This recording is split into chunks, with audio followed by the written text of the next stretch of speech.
All right, let's talk about something interesting today. We're going to flip the script on our modern obsession with popularity and take a closer look at solitude. We'll explore the unique and pretty powerful personality traits of people who often walk alone. Okay, let's just dive right in. I mean, we live in a world that is just obsessed with being connected, right? Followers, likes, huge social circles, it's all celebrated. But what about those folks who don't have a massive group of friends? Is something wrong with them? Or, and this is a big or, what if it's actually some kind of superpower? And that's really the heart of what we're exploring. The people who walk alone, they usually aren't broken or flawed, not even close. In fact, they're often some of the most self-aware and emotionally intelligent people you could ever meet. They're just built different. So let's get into how. Okay, so first things first, we got to talk about the foundation, their inner world. The first two traits we're about to explore are all about building this unshakable sense of self, like an inner fortress that, doesn't need anyone else's approval to stand tall. First up is internal validation, and this one, it's a huge deal. For them, life just isn't a popularity contest. They're not out there chasing belonging or twisting themselves into knots just to fit in. Their sense of worth comes from the inside, which is a total, and I mean total, game changer. And this really explains why they are the way they are with friends. They've just moved past performative friendships. You know the ones I'm talking about, right? Laughing at jokes that aren't funny, pretending to like stuff just to be accepted. They value real, authentic connections. So if they choose to spend time with you, it's because they genuinely want to, not because they're lonely. And wow, this quote just says it all, doesn't it? It perfectly captures that deep commitment they have to being authentic. They refuse to chop off parts of themselves just to avoid being alone. That's an incredibly powerful way to live. Okay, moving on to trait number 2, deep thinking. For these folks, being alone isn't scary. No, it's where they get their energy. Solitude is how they recharge their batteries, how they reflect, how they grow. It's where their cup gets filled up, not emptied out. So you might be wondering, what does that actually look like? Well, it's not just sitting in an empty room staring at a wall. It's an active thing.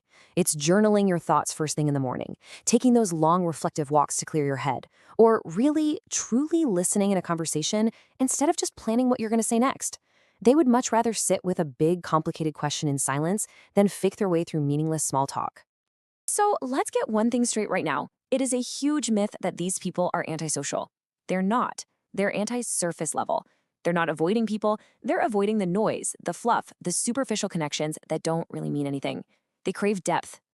All right, so we've covered their inner fortress. But how does that play out in the real world, when they interact with other people?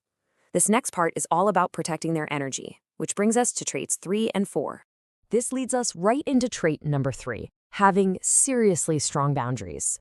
For them, having fewer friends isn't some kind of social failure. Sometimes it's what you'd call a boundary win. Think about it, like turning down that party invitation you just know is going to drain you. They've learned to protect their peace, to protect their energy, even if it means saying no and maybe disappointing someone. And this right here, this is their whole philosophy in a nutshell. It's a conscious choice. Betraying their own needs, their own peace, their own values, that's a price they've decided they are no longer willing to pay, just to make somebody else happy. When you look at it this way, the trade-off they're making is so clear. They are choosing personal peace, healing, and authenticity, and they're rejecting popularity, drama, and negativity. They've basically done a full detox from draining people because they know, deep down, you can't heal in the same environment that made you sick. Okay, now for trait number 4, and this one is kind of like a sixth sense. It's hyper-intuition. This is that crazy ability to just read a room. They walk in and they can just feel it. The fake smiles, the unspoken tension, the little shifts in energy that no one else notices. They pick up on what's really going on under the surface. And just to be super clear, we're not talking about paranoia here at all. It's a heightened form of perception. It's like they're tuned into a frequency that most of us just miss.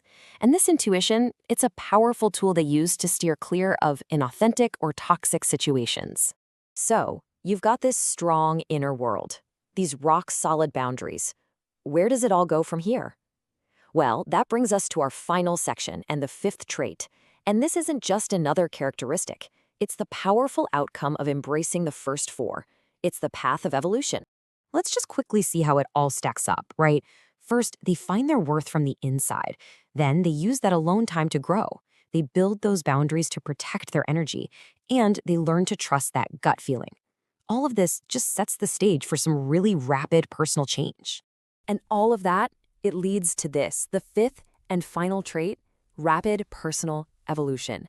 See, sometimes people lose friends not because they're being toxic, but because they are transforming so quickly. They're moving through these huge identity shifts and healing faster than the people around them. And honestly, not everyone can keep up.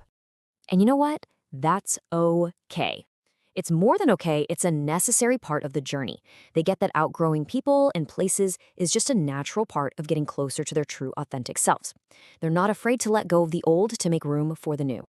So look, if you're listening to this and you're thinking, hey, that sounds a lot like me. If you tend to roll solo, it might not be that you're flawed.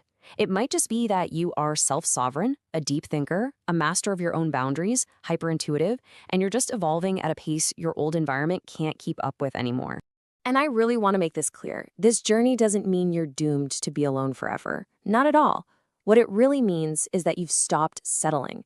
You've stopped wasting your time and your energy in places where you just aren't honored. You're holding out for the connections that are real.